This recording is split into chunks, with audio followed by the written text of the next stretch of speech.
All right. So we got Niall, the awkward guy here. Have we started already? Yeah, we're recording. Rip the bandage off. Okay, cool. So how did you become the awkward guy? The awkward guy. Give me the rundown. I mean, I've always kind of been an awkward guy. Essentially, quick or long? In the middle, because we'll dive into everything. In the middle. So essentially, I was quite a young, shy person. I had to go to speech therapy, and I was really shy. I wouldn't talk to a lot of people.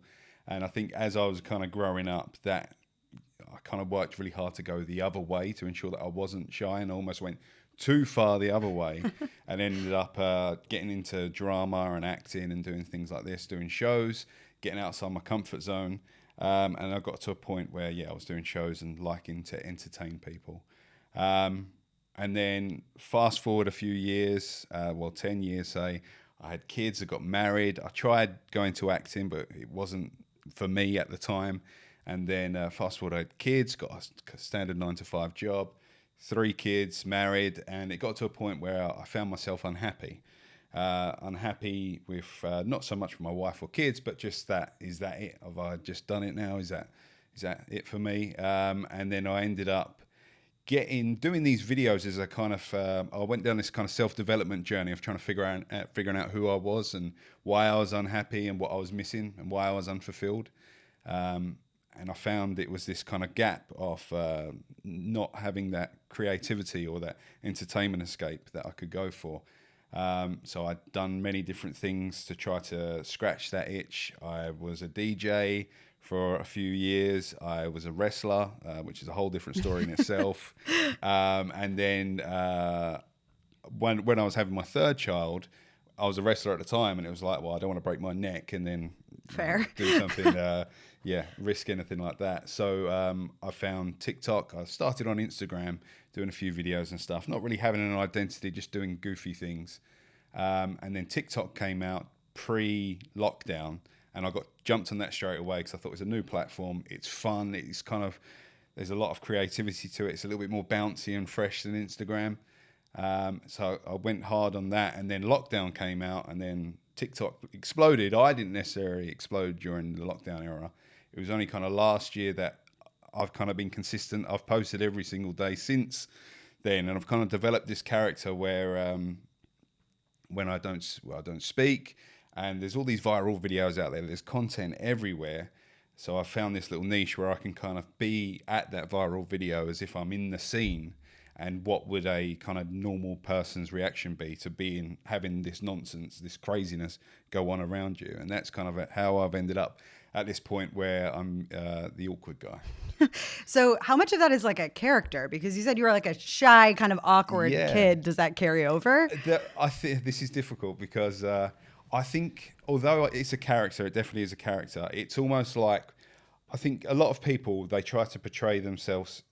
They're a character in themselves on social media, and so much people inflate who they are to be like a bigger character and this big, wow, amazing thing. I think I've just done it in a backwards way. Like I am a shy, uncomfortable person. All of us are. Every situation we're in is an uncomfortable situation. But yeah, with the shyness, I just celebrate it now. Like I almost love being uncomfortable. And I think that's the true part of living that I like to try to push people for, is when you're uncomfortable, you're in the best position you can be. You're getting fulfilled in ways. So yeah, I celebrate discomfort, and I think a lot of people can relate to it because life is uncomfortable and life is, people are winging it. No one really knows. So when you've got years and years of social creators showing you how life's great and how easy things are for them, and it's not really, they're betraying that character. When I think there's a character where it's the complete opposite of the end of the spectrum, of it's uncomfortable, it's shy, I think it's a little bit more real. So although it's a character, I actually think it's more real and authentic compared to all the other kind of social media people or influencers or characters see out there. So do you ever talk? Have you ever done a video where you've spoken? Yeah, no, I spoke for a lot of years. Okay. On TikTok, and it was never really I can't really remember the decision that I made where I was like, I'm not going to speak. Yeah. I think I did 2 or 3 in a row who I just didn't speak, and it added to the awkwardness a little bit more, and it just added that little bit something different. And now when I listen back on videos where I spoke, it feels like dirty. It tarnishes it a little bit. And I think because I don't speak, people can enjoy it internationally because there's no words, and it doesn't matter what language you speak. Everyone can relate to the discomfort when I don't speak. But I don't mind speaking. Yeah, I'm pretty, you're speaking now. Yeah, I'm pretty comfortable speaking. You've got an audiobook. But I love not speaking at the same time. I think it takes a lot of pressure off. I haven't got to worry about what I'm saying. I just got to tell a story in a little bit different way, a little bit more of a challenge. Do you ever feel though, this is my thing with TikTok. Sometimes I feel like I'm in a box because on TikTok you kind of have to be in a niche to be successful. It's true, yeah. I had a video go viral last year, and it was a video about my wedding, and it had 9.4 million views. And I got a ton of followers from that, which is fine, but they were all like brides-to-be that wanted wedding advice. Yeah. And so I was like, okay, this was just like one silly, goofy video. And so, I started, putting some wedding content out there. And then I was like, okay, I'm kind of done. Like I've boxed myself into this thing now. That's it. And now when I try and branch out and do other things that are really like more aligned with actually who I am and what I care about, they like never go anywhere. They won't. No one. People don't like to shake that kind of image that they have of you. So do you ever feel like you've kind of like now you've put yourself in this box where this character? Can you get out of that if you want to? I think I could naturally. I think long term I do want to. I love the character. I love what I do with it. So it's difficult at the moment, but I do. As with all these things, there's legs to it. There's only so long this window will open until people will naturally just either get bored of the character or they move on to somebody the next thing. So I think naturally I want to evolve anyway. But I'd much rather not talk than talk. But if it's going to restrict me from other opportunities, because people, I've had things turned down before because people they don't know what I sound like, so they're almost unsure of who I am and what I sound like and what my voice is like. So it has restricted me in some ways, but it just you're right though. TikTok, you definitely need to have a niche. Before I was an awkward character, I was just trying different things and doing different videos. And I did a video about a crime documentary, murder mystery, where a wife was sitting there listening to this really gruesome. Sounds like my kind of gal. Commentary. And it was. And a lot of people related to it, was listening to a gruesome narrative about a murder mystery. And then the husband next to this wife, shocked and awe about listening to this story. And the wife just in absolute comfort. This is literally me and my husband. Yeah, exactly. And it was a relatable video. And I think I know my wife as well. She listens to all sorts of weird and wonderful stories, especially during that lockdown period as well.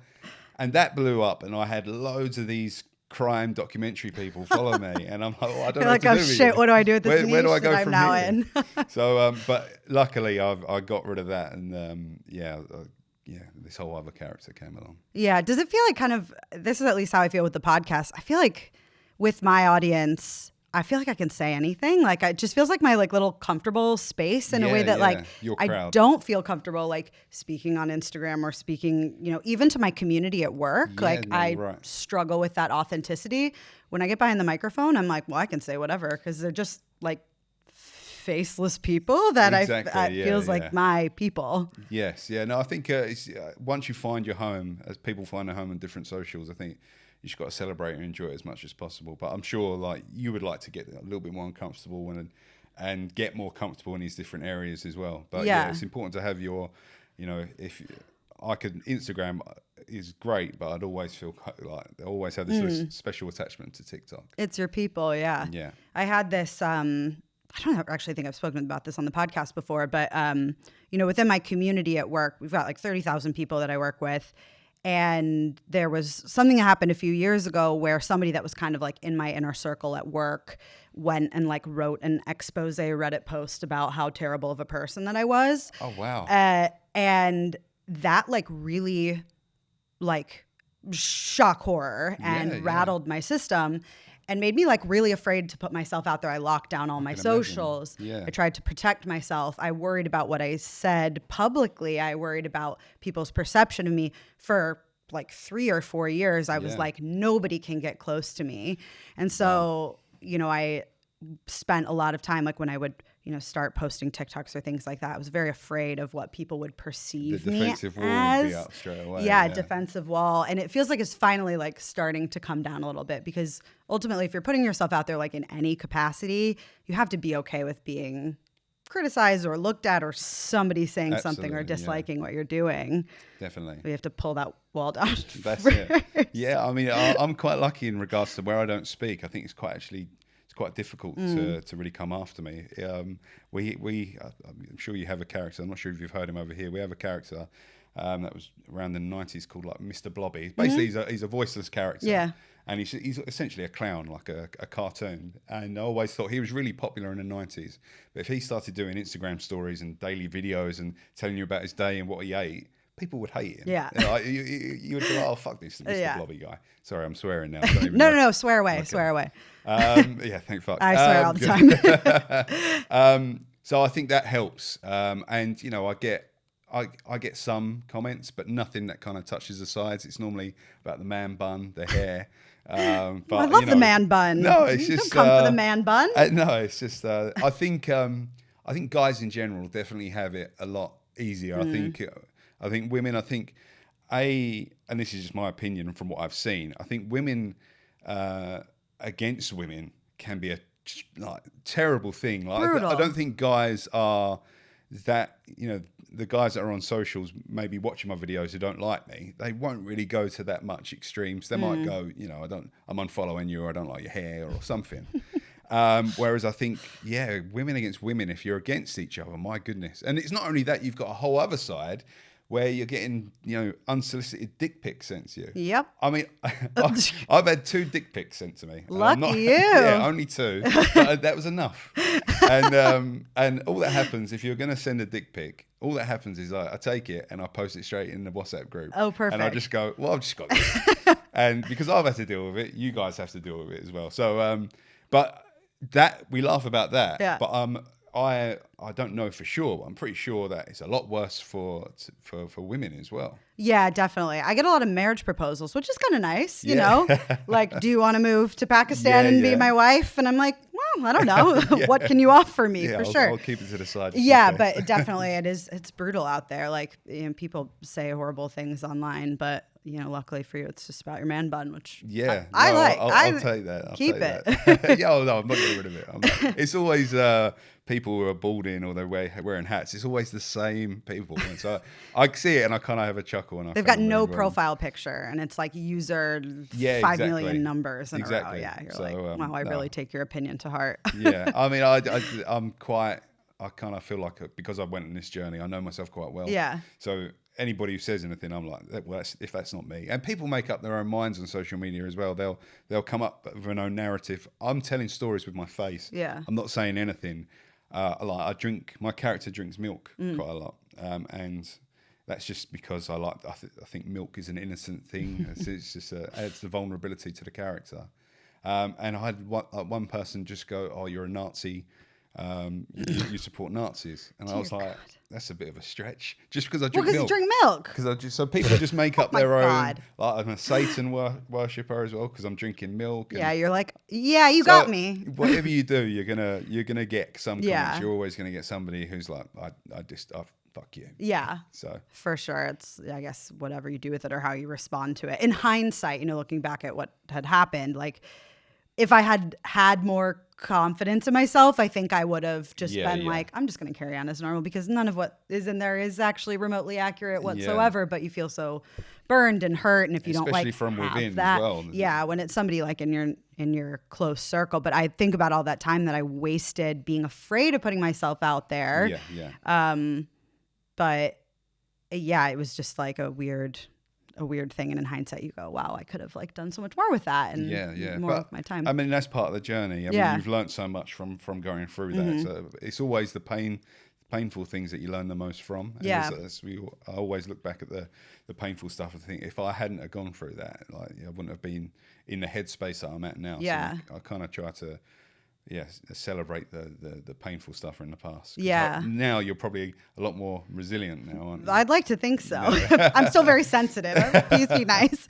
Like I said on my first episode, I was like, I want to hear your feedback, except not if it's mean. I want to hear your feedback, but don't say anything. Too soft. I will cry. So what was your childhood like? What was your upbringing like? It's difficult. I had such a happy childhood in regards to I had two parents who wanted to build me as a good character. They had good work ethic. They tried to give us the best they can. They don't think they gave us enough, but I know they did. I loved my upbringing. Like I said, the only thing was I was shy. I don't really remember being shy, except from I keep getting reminded that I was shy. Really? What, from your parents? Yeah, as I'm growing up. Yeah. It's not like they text me every day now, you were shy. Yeah, you were shy not. But certainly as I'm growing up, I kind of knew that I was a shy person. And like I said, I think I've gone full tilt the other way now. But yeah, I just would only speak to my mum and stuff like that. But I don't know how long that went for. Apparently I went to a therapy thing and I hid behind a couch, which I won't do here because I don't want to move. I'm roasting here as well. It's really hot really in here. Hot. Where's the guy with the button? Just put that aircon on. I know, right? I warned everyone as well. I am wearing almost a see-through top, so if you see a nipple right now, I apologise. You're going to get a lot more dick pics coming your way. Yeah, this is the closest top I could wear without sitting here being topless. Because, I'll get hot. So you were shy. So you was that like the overachiever in you that like overcorrected? That you were like, I'm shy. I don't want to be shy anymore. I'm going to get into theater and like immerse myself in something that requires me to be out of my comfort zone. Yeah, I think that's, but you look back on it now. At the time, I wasn't like, I've got to do this. Yeah, well, I mean, you're a kid. It's not like a cognizant So I think you look like, back now and I kind of have that awareness now of what I must have done. Yeah.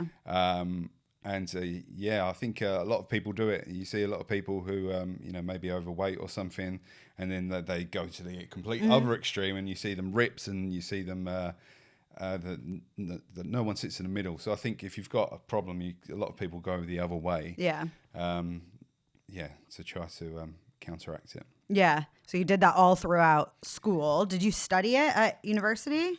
So I went through school. Became an actor. I did drama. Yeah.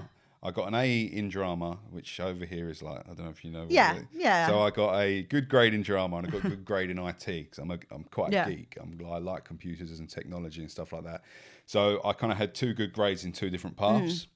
I finished school and I thought, acting, I'm going to do this. But at the time I was quite egocentrical, as in because I was the main lead on shows and stuff like that. And because I was the only one doing it in my school, I was like, I think I called myself Hollywood's future or something like that, which is horrific. I love it. I know, but when you look back now, you're like, new brand. Jesus. So publicly you were like telling people. Well, as in just around the school. And then I left, went to college, and it either wasn't as fun. It was definitely more political in regards to, it was dog eat dog. I was no longer at the top of my school. Yeah. I was now like just anybody. So maybe my ego took a hit then. And then it was very political. They tried to make me change my accent. They tried to make me listen to radio shows and just trying to mold me into a cookie cut actor, I guess. So I wasn't really happy about that. Left and then did IT, which was the other A, which I'm really good at as well. I still have my 9-to-5 job. I have a very good career doing what I do. So now it's like I'm in this weird world where but it was important. Like I said, I felt unfulfilled not having the acting side, the entertainment side. So now I juggle both. But very important. That's one thing I always promote is the little part about you that makes you special. That little part about you, like you may like crime documentaries more than you let on, but to celebrate that a lot more. So if you were intrigued by crime documentaries, to scratch that itch as well, to do more of that, because that's essentially who you are. You might not want to share it with people, but it's important to scratch that itch. Yeah. So okay, you work a 9-to-5. IT. Yes. What's your job title? I'm a business intelligence manager. Sounds sexy. No, it is what it is. It's not exactly the sexiest title, but the main thing is I've got a good career. I've got wife, 3 kids. mortgage to pay for, a house to pay for. So, so I have social media as well, but I have the 9 to 5 because I can't risk anything. And I like the fact that I'm not held down by social media in regards to if TikTok was to get banned, like there was loads of rumors for it, or like say for instance my Facebook account has been disabled recently, completely gone. So if that day ever was to occur, I don't want to be reliant on social media, and then all of a sudden, I'm at risk. I've got a house to pay for. I haven't got a job. So do you think you'll always keep your 9 to 5? It would really have to go. It would really have to inflate. I think the idea of going from socials, I think the natural thing for me and where I want to go is to go TV, movies, and just explore the characters in a different world and I want to be exposed to that different world. I still have that actor side apart about me that wants to go out. If it goes there and I find myself that I can't keep up with both, then yes, I'll migrate over, I think, but it's not anytime soon. I think there's this misconception that just because you have a fuck ton of followers that you're making cash money Absolutely. That's not actually the reality. No, that's not actually the reality, and it's a shame because people, even me, before I hit 1 million, I was like, when I hit 1 million, life is going to be it's going to be completely different, and it's completely not. And I'm absolutely fine with that. I genuinely am. But it's more of a, oh shit, like there's so many people chasing all of this stuff, like to have the followers, to have all of this, and you just get there and it's, I'm still very happy about it, but I like to remind people that you don't chase something that, you don't do this for the money is the main thing I'm saying. If I was doing it for the money, I wouldn't have kept up with it because 3 years is a long time to go without. I was earning pittance, nothing, and I earn some money. Like I have to always have that disclaimer. I earn some money, but not enough to raise 3 kids and pay for a house and stuff like that. So there is benefits to it. So. You watch the creator fund drip and you're like, well, you guys have the creativity program, which is a whole something US like thing, that, which is a little bit better, which hasn't hit over here yet. But it's not from TikTok that you earn majority of the money from. No, definitely not. Well, there's value in stability too. Like I think, especially like in the last few years, I feel like the millennial generation and the generation younger than me, there's this like kind of hustle culture of everybody be your own boss. And it's like this glamorization of like being a creator and being your own boss. I am my own boss and it fucking sucks sometimes. Imagine, It's really hard.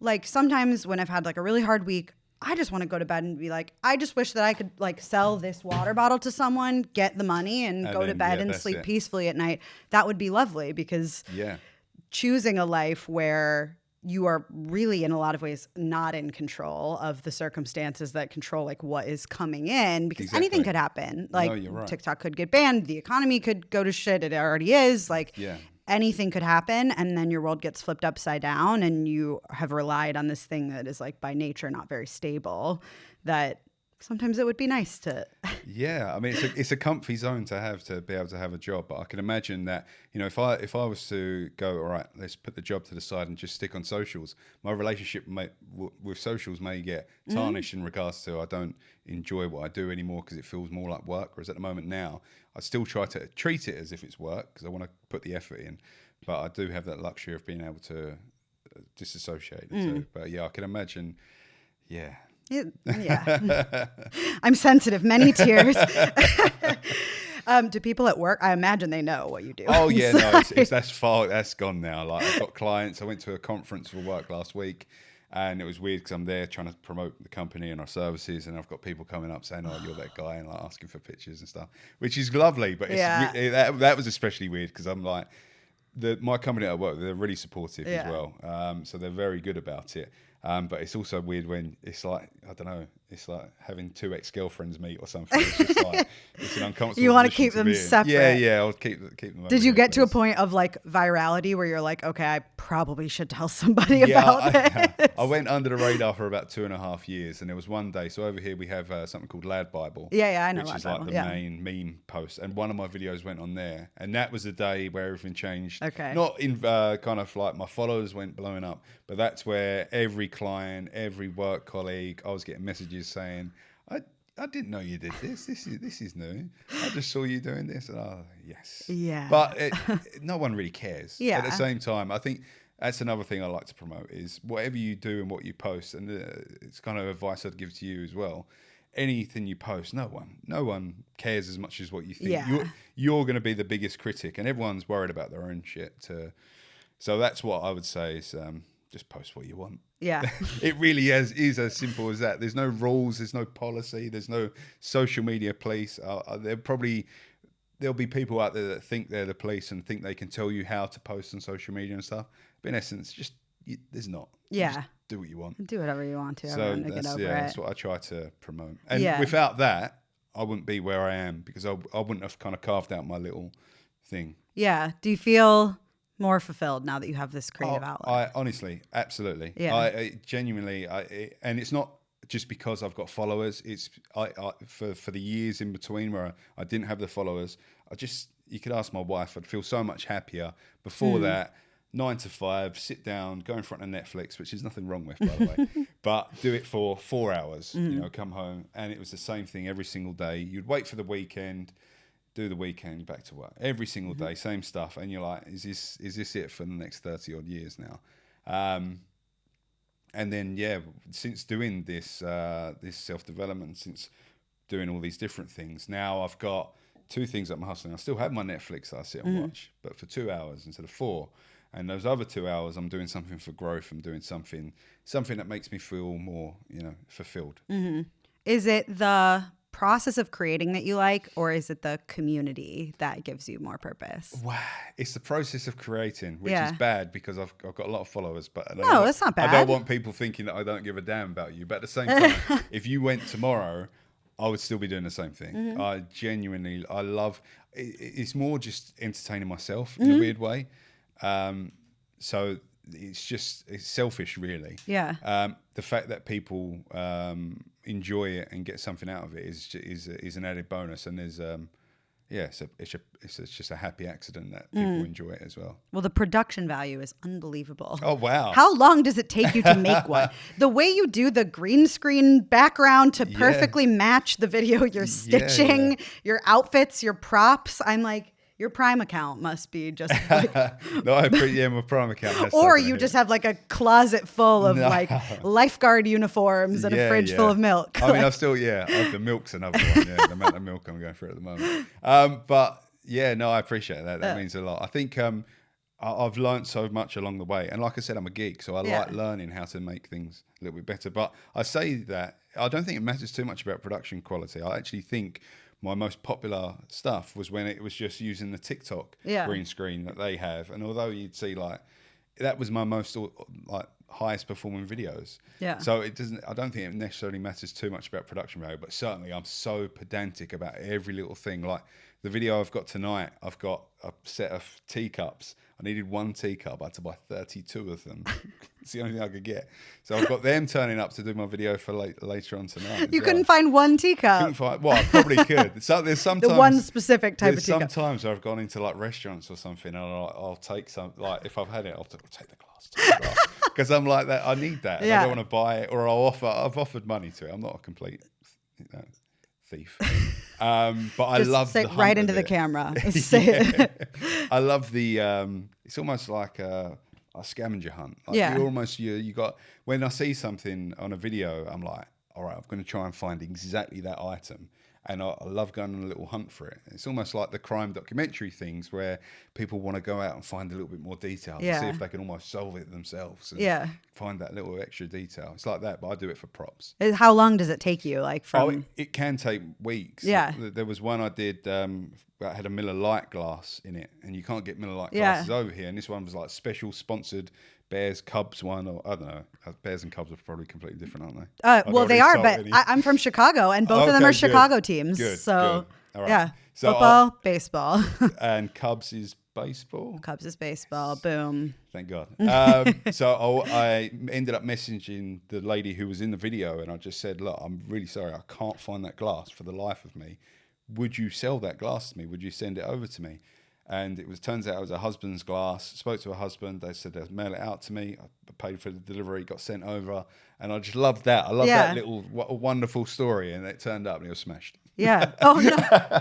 No. So this wonderful story ended up just, it smashed. And I felt awful. So taking her husband's pint glass that he probably valued and stuff. And then I ended up finding like 6 pint glasses on eBay that I had to go and buy. But it is weird. But I think I love the little detail. Yeah. The little hidden things in there that I try to put in. And who is the arm that comes and like grabs you sometimes? That is my wonderful wife. Wow, bless her. She doesn't get the credit she deserves really, but she's very much a private person. We both are really. Obviously, with the character, I still get to remain quite private. Yeah. Nobody really knows. You probably found out today when you're trying to look up details. I'm like, who is this guy? What does he do? Not a ton to work off. There's not a lot to to honest. find, and that's by design. Mm-hmm. But so quite private people. My wife's like the complete opposite of what you would, anything like that. But she supported me all these years, even when there was no money. And now she's like a little bit more like get your TikTok done. So now she's like, I'll put a hand in. So she's a little bit more willing now. She's all in for it. You're like, well, you didn't know you were signing up for this. Yeah, and she's incredibly talented with that hand, which sounded awful, by the way. Just as soon as that came out of my mouth, that sounded awful. But in the videos. Yeah. Yeah. Okay, so let's talk about the self-development stuff. So Yes, what was the catalyst for you getting into that? Well, I think this is important for everyone. I look back now and I think after school, I thought, school, that's my learning done. I go and work. You might learn in your job. And I had that mentality. And then when I was unfulfilled and unhappy, that's when I went and looked into looking up a book, like Googling how to not be whatever, and then a book will pop up or a podcast. And that's how it kind of really started. The first one that really took me by storm book-wise, and I think it's one of the main ones, and it's quite a controversial one, is The Secret, which is basically, what are your thoughts on The Secret? Well, I was pretty young when The Secret came out, and it was a craze. I think I saw it on Oprah. Yeah. I'm trying to remember how old I was when it came out, but I read it. I was like a kid, and I read it, Yeah, it's a weird one to read. I can imagine the time I read it, it's very fluffy, as in like there's a lot of like you said, cultness about it. And but I think the main thing I took from it was a lot of it is self-inflicted, as in if you feel like you're sensitive, I think, then I think you almost invite people to harbour on those sensitivities. Can affirm. But I think that's almost like a self-fulfilling prophecy. I think that's the main thing for it. So if I had in my mindset that I was no good at something, then you're going to remind yourself in your head all the time about how you're no good at it. And then you'll almost look out for people to tell you you're no good at it, rather than if it was the other way. So that was the kind of start of the journey. It was that you can kind of manifest your own kind of stuff. And that is a very fluffy word, manifest. In like, you've got to be careful with it, because you've got to try and read between the lines in regards to your thoughts, power things. The universe, doesn't. I don't believe in any of that. But that was the first one, and that was a real one. That was the first book that kind of took me by storm. And then I've read a number of books since then, probably around about 30 to 40 books that I've read. I'm trying to think of other ones that I could. Jen Cesaro, You're a Badass or Badass. It's probably the other one I would promote as well. There's loads more, but I do forget a lot. You just remember the kind of knowledge bombs that you get from it. So that was kind of how I've gotten to my headspace now. Is I've kind of taught myself to be my own biggest fan rather than my own biggest critic. And that's not just for me, that's for everyone, isn't it? Everyone is their own biggest critic. And I think, and also motivation as well, not to depend on other people for motivation, but you can almost generate your own little pot of motivation if you're disciplined by doing certain things, I found. That was my self-development journey, but that's like 2-3 years, and it hasn't stopped. Like I'm still listening to books and trying to grow as much as possible. But so people who leave school and they think they don't have to grow, it's like I don't know how this stuff isn't taught at school, about how to understand yourself as an individual and what you're good at, what you're bad at, and removing all limited beliefs. It's quite scary how schools don't teach that. It is crazy to me that schools don't teach it. I do a lot of workshops about, like at work, about finding your strengths and just identifying like the things you're passionate about. What's your purpose? I don't necessarily love that word because I don't think anybody has like one defined purpose. But I'm shocked at the number of like, I don't know, 30, 35-year-olds that I'm teaching this workshop to about how do you understand your strengths, and they've never even thought about it before. Absolutely. And it's like transformational for people when they understand actually like what they are good at, and also how you can leverage your strengths to actually do good in the world or do something you care about or whatever it is. Exactly, and like how those strengths manifest and play out in different areas of your life. Like even when you're operating in a like place of vulnerability or, in a place that's like not work related or something, they all play out in different ways. And I'm constantly shocked at how people are not familiar with even their own personal strengths. No, definitely. I think the word transformational was definitely the way it worked out for me. But I know so many, I was 27 to 29, that kind of that kind of gap in between. It was just, and the whole thing that spurred it on was I was having a son. I had my daughter, and she kind of helped me grow into a man. And having a daughter, it's an essential thing for, I think, a guy to have a daughter. Your dad will no doubt feel the same. And then I knew I was having a boy. We found out, and it put the fear of God into me, because I was like, I'm not a man. I didn't feel like a man. So how am I supposed to raise a man if I didn't? And that really worried me. And that's why I went self-development. And I felt like by the time he came, I did become a man. But certainly, I'm not alone in that. There are so many people between that, I'd even say 25 to I would even say up to 40. I genuinely do.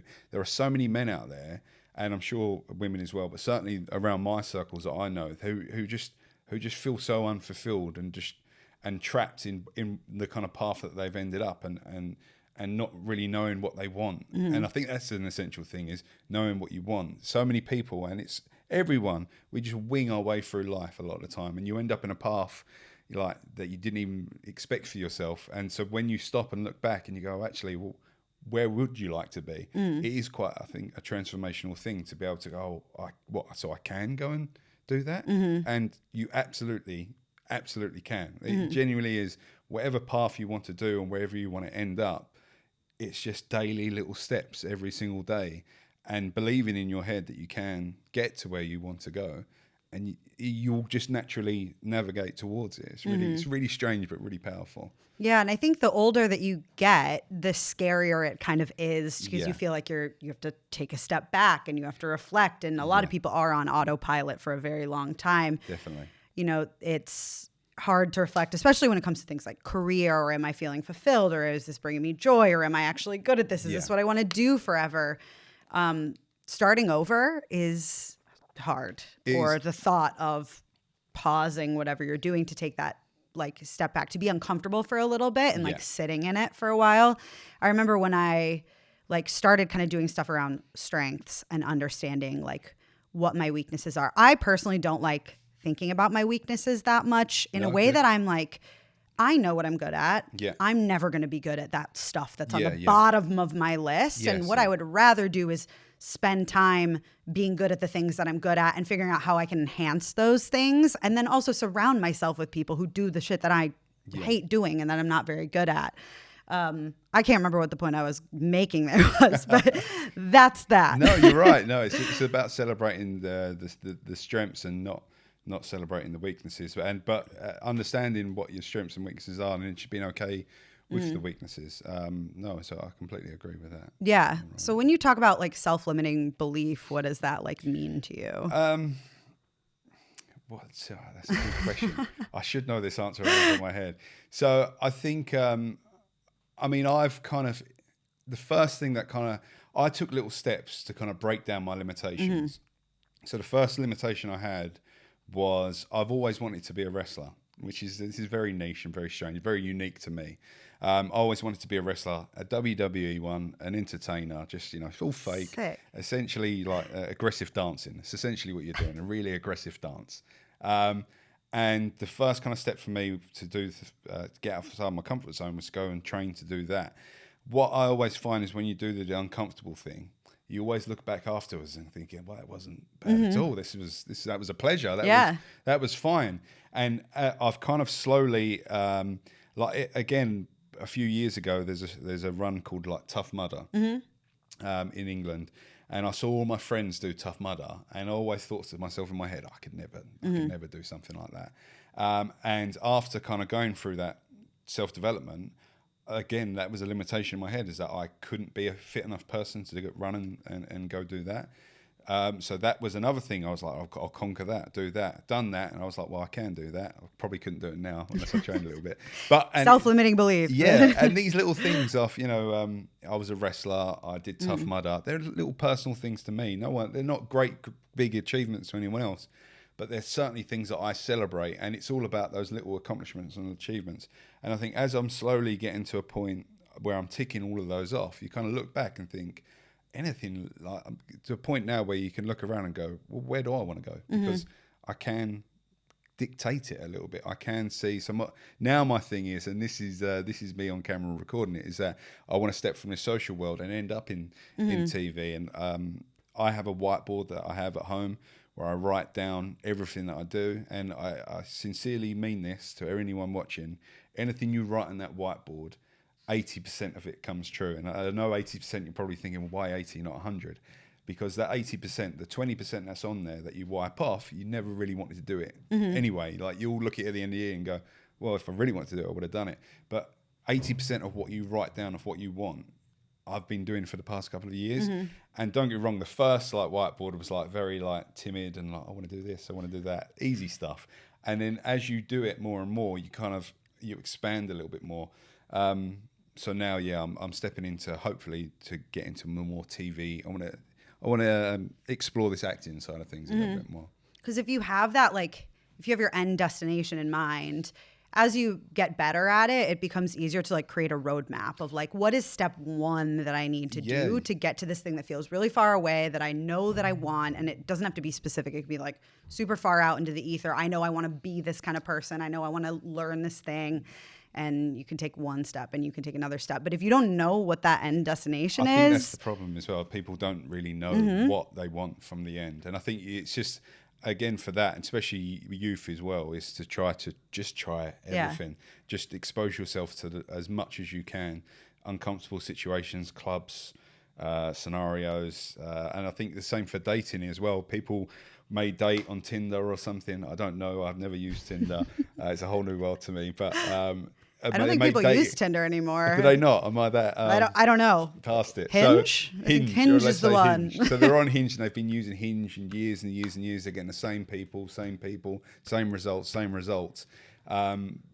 I think if you've got to step outside, you've got that comfort zone. You've got to try something a little bit different. If you keep doing the same thing, you're going to, again, I suppose it's the unfulfillment part of it. You're going to end up with the same results and the same, and you almost start questioning yourself. But I think, stepping out into discomfort is discomfort a word. Do you think that that's something that everyone should do? I think everybody should get uncomfortable. Okay. That's the main thing I want to promote in life, is getting comfortable being uncomfortable. Every situation. I think if you're unhappy in a job, leave. And that's how it's right. It sounds so simple, but I know that I was in a very unfulfilling job, and my confidence was in absolute tatters is a word. I don't know why I'm using the word tatters. Is in absolute word. Shambles. There we go. And it was uncomfortable. I moved. I got another job, and as soon as I got another job, it kind of it was this. There was this whole new world. My God, this isn't what a 9 to 5 is supposed to be like. There's this whole new world and I'm no longer at that job, and I'm at a different one. But every single step that you take, you open yourself up to different things, and you always look back and think, why didn't I do that sooner? So I think try not to stick to your couch. It's because it's sweaty. It is. It is very sweaty. I don't want to stand up for the camera because you'll just see a little outline of me. So yeah, that's the main thing I'd promote is discomfort. Yeah. But even like, it sounds daft. This isn't exactly a comfortable situation coming to me. We're essentially strangers. We're getting to know each other live on camera. But this is, we're both going to learn something from this experience today. We're both going to evolve as people, and I think this is stuff like this is living. This is what life should be. You should be in situations where you're learning about each other and pushing yourself and testing yourself. So yeah, the reason I asked that question is because I like to live the same way. I feel like all the biggest, hardest decisions for me in my life are the ones I look back and I go, well, thank fuck I did that. I cannot imagine my life without those things I was absolutely terrified to do. And I kind of thought everyone thought that same way as me. I'm just really like non-risk averse. I'm like, I'll do whatever. I don't know. Like I'll fear it for sure, but I'm going to do it because I see that the reward is on the other end. But I know that there are people that are totally fine being in their comfort zone. There is actually, yeah, and you're right. I kind of go back and forth sometimes where I'm like, is that okay for them because it's their life and that works for them? Like, do they not know that there's something else maybe on the other side? Yeah, you don't know whether it's fear or whether you just think it's whether they just genuinely are. I think they just genuinely are. Yeah. I think and there will be people that are different to you, I suppose. And some people are just happy, just living the most, comfortable, same job for all out the years, the same house, not going on holidays or little things like this. Some people are just comfortable like that, and I suppose they are. Yeah, but it's weird though. Yeah. I don't get it. I know. Very much I've got to push and strive and get as much as I can out of life. Yeah, I'm the same, and I'm just like, and I have to kind of check myself and be like, am I being in my thinking only? It's not like I'm projecting onto them, but I'm thinking like, am I being kind of holier than thou in that this is the one way to live, and it's like constantly pushing yourself out of your comfort zone because there's this unknown or known reward at the end. And is it okay for people to be in their comfort zone? I do think it is. I think everyone should try new things, but maybe it's within the context of their what is within their capacity, I guess, is where they're at. Well, I think the people that would be watching yourself or watching this get uncomfortable. But if you're not watching this, please stay happy in your comfort zone. I don't think people like that listen to podcasts. Maybe not. God knows. I want to talk about your book, Be a Shark. Yes. Tell me all about it. It is a self-development book that I wrote before TikTok. Okay. Before any followers, before any sort of fame. I think it was certainly something that, again, a limiting belief. What's next? Yeah. Let's write a book. So when I wrote it, it was more for my ego. I wasn't expecting anyone to read it. It was just literally for me to write everything that I had in my head. And the main thing for me is that I could literally write the book and I could go to my kids at a certain age and go, here you go. That's how you do it. I'm off. Me and your mum are going somewhere. You're 18 now. Off you go. You just read that. I'm done. I'm tapping out. So that was my kind of expectation. But the main thing was I wanted to conquer it, do it, get it done. And it is actually an incredibly easy thing to do, to publish your own book. I didn't have any big deal or anything like that. You essentially write a book, you upload it to Amazon, and that's it. Anyone can do it. Anyone can do it. So it scary. Really is. It is scary. But the hardest thing about it is actually the writing of the book. It is easily, hands down, the hardest thing I've ever done in my life. Really? Is writing a book, because I would be disciplined and try to write half an hour a day for 6 months. That's what I was doing. But then every day you don't always feel the same motivation or the same. So one day you'll wake up, you'll write half a chapter really motivated.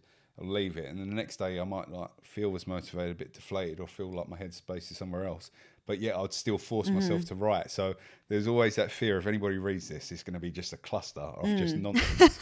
But again, so that's gone out there. It's essentially all my learnings from self-development that I've had, all the little good nuggets that I took from all the books. I've tried to put this in this book, and just in a way where, as if we're sitting right here, I would be sharing my experiences, but within that book. And the audio book version I've done of it is just, I'm literally reading it. page for page. You can hear the page turns. I muffle up words. You're like chatting through it. You're like, oh, my phone's vibrating. Like you're chatting your way through it. It's really cool. So I like that because it's raw and it's authentic, and it's not me trying to be flashy or anything. So that is essentially, the book is called Be a Shark. It's available on Amazon, but I would promote anyone to go to the audiobook version, just because it's a little bit, there's more personality behind it, I think. I love what you said about motivation to write the book every day. I think about this a lot, the difference between motivation and discipline. And that's what I think high achievers or high performers do differently. And people go, how do you stay motivated to do this every day? I could never do that because I don't have the motivation.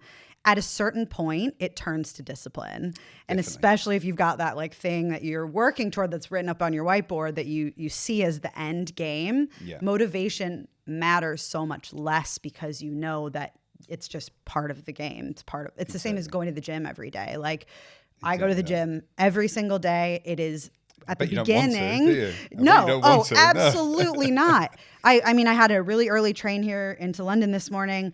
I got up at 4:30 to go for a run because I knew that I would murder someone if I didn't. And I was like, I need to start today on the right foot. I have to do it, not because I am motivated to do so, but because I have the discipline and that's just part of my day. And I think that's where a lot of people kind of get it wrong when they're thinking like, oh, I can't stay motivated, or I want to do this thing, but I can't get up every day and do it. And that is the reality of it, is you've got to train yourself in a way where it's non-negotiable. The same way you brush your teeth.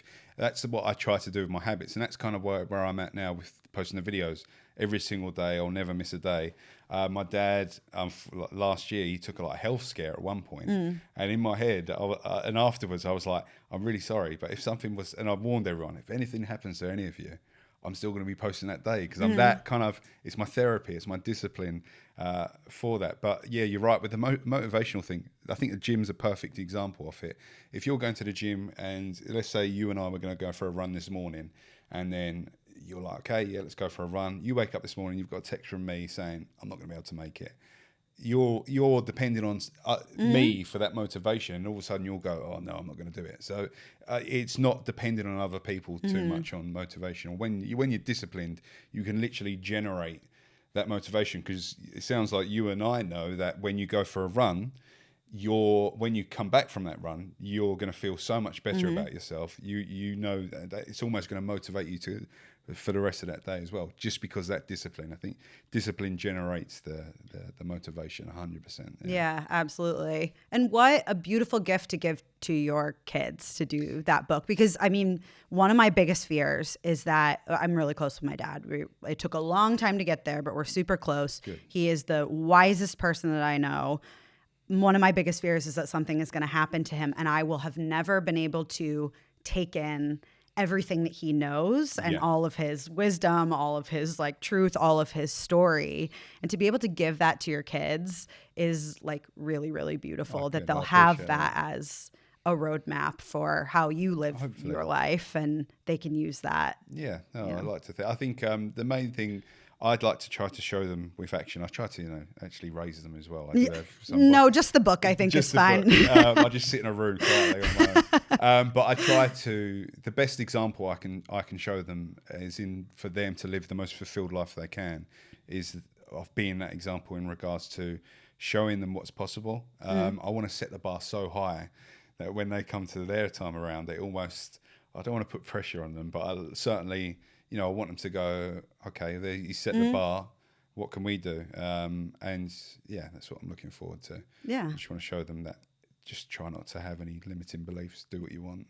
But I really want them to go down a different path from me, because when I got a career, I got a job and stuff like that, I think when you're young, especially before 30s and before kids, explore, go try different clubs, go different countries, all sorts of different things, try different hobbies, see what you're good at, see what you're bad at. I think that should almost be for me, a 5-year compulsory thing to do after you finish school, is to go and just find yourself, do some strange and wacky things. Just go nuts. Fuck up a little bit. Exactly. For real, seriously, go. Make mistakes, because it's all that you learn from. So that's almost what I want for them, is to just go and just be reckless for a year and a bit.